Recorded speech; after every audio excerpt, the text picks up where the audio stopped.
Алматы облысының Қарасай ауданында 5 мамырға қараған түні 1986 жылы желтоқсан көтерілісіне қатысушы адвокат Ләззат Жапашева ұсталып, кейін қамауға алынды. Оған 60 мың теңге көлемінде алаяқтық жасады деген айып тағылды. Дегенмен оның жақтастарының пайымдауынша, Абай совхозының асыл тұқымды мал шаруашылығының 2000 жер үлескерінің құқығын қорғағаны қудалауына нақты себеп болды дейді олар. Жалпы сол жылдардағы алаяқтықтан бюджет 9 миллиард теңгеге жуық шығынға ұшыраған. Көп жылдардан кейін 256 гектар жерді үлескерлерге қайтарып береді. Қаңтар оқиғасынан кейін Қарасай аудандық ішкі істер басқармасының бастығы Талғат Беркімбаев жер алаяқтық фактісі бойынша іс қозғайды. Тергеуді тергеуші Мәди Жәкішев жүргізеді. Қазір бұл іс 18 томнан тұрады. Бұл іске экс-премьер Терещенко куәгер. Алматы қаласының экс-әкімі Бауыржан Байбек пен Алматы облысының экс-әкімі Амандық Баталов істің фигуранттары болып табылады.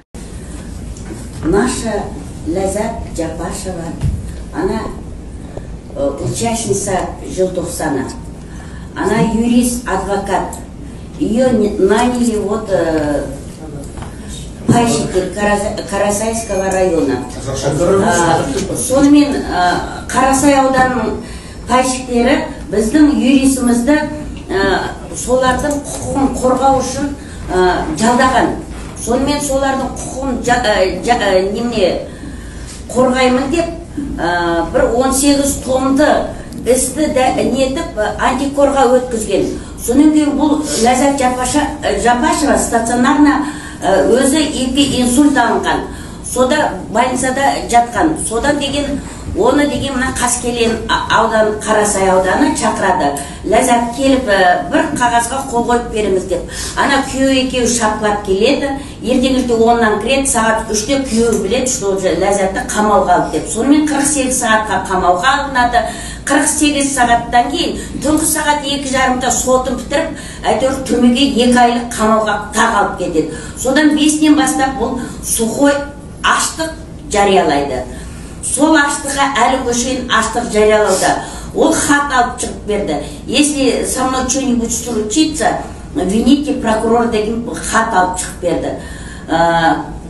Бұлай айналғанда біздің заңгер Жапашева Ләззат бекерден бекер жала жабылып қамауда жатыр. Сонан кейін мына Қаскелен ауданының адамдары өте өздерінің несін етіп пайщиктерді шақырып алып, сендер Ләззатқа қарсы сөйлеңдер, біз саған $1000 береміз, жер береміз, госақыңды береміз деп барлығын қыспаққа алып жатыр дейді.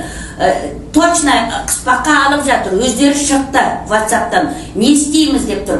Бірақ бұлар деген көп жылдан бері сол жер үшін жүргенен кейін, сол бір жапырақ жерімізді аламыз дегенен кейін, мына Ләззат қамауға алынып отыр. А неге қамауға алмайсыздар? Сол заңды бұзып, сол Ләззаттың алдында осы пайщиктердің салған жерлерін түріп тастаған. Өнен кейін қаншама пайщиктердің қолдарын бұрап қамауға алған. Сонда қарапайым қара халықтың үні жетпейді. Олардың қолы да ұзын, аузы да ұзын, қалтасы да терең. Барлығына қолдары жетіп жатыр. Бізге юрист Жапашева Ләззатты бостандыққа шығарып берулерін сұраймын. Әділ ретінде.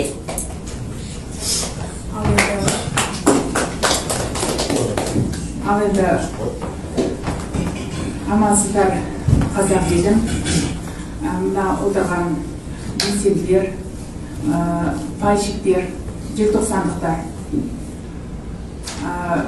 Кешегі болып өткен Ләззатқа қатысты апелляционный сот туралы айтып кетейін. Енді Ләззаттың жағдайын қазір Гүлзат ханым айтып кетті.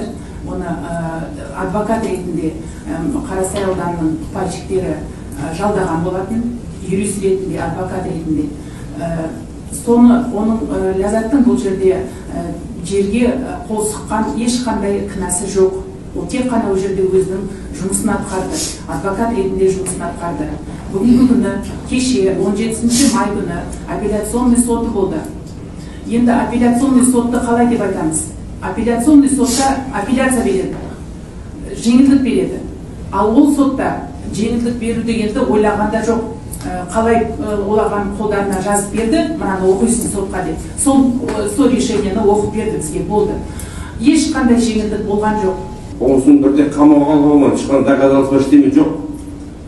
Бөлінген пайщиктерге айтқан, соны жала жауып, бұл кісі елдерден ақша алған деп жала жабыңдар деп. Бөлінген жаңа біз сендерге жер береміз, миллиондап ақша береміз деп алдаған пайщиктерді.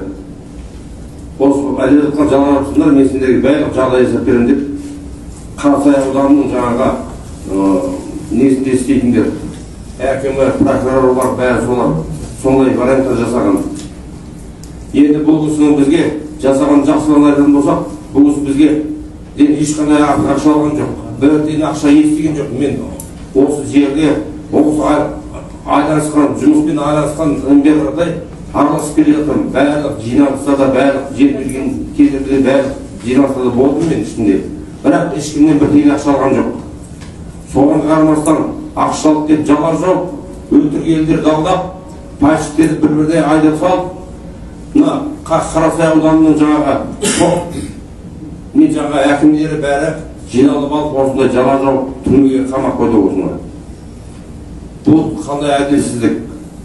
Осыған байланысты мына Ләззат Жаппашеваны семьясына қайтарылып, түрмеден шығарылып.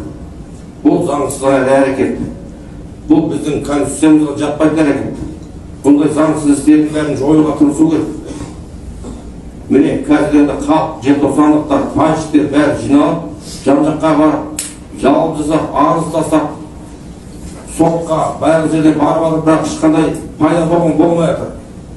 Ешкімді қарай алмайды. Ешқандай Қаскелең ауданы деген туылмаған аудан екен, шынын айтқанда. Өңкей жемқорлардың бәрі отырып алған, халықты адам демейді, малмен бірдей санайды. Қазір елдің бәрі анда барып, мұнда барып, шаршап тозып жатыр. Олардың істеп жатқаны мынау жаңағы. Елдер айтып жатыр ғой, жаңағы мен ғана емес.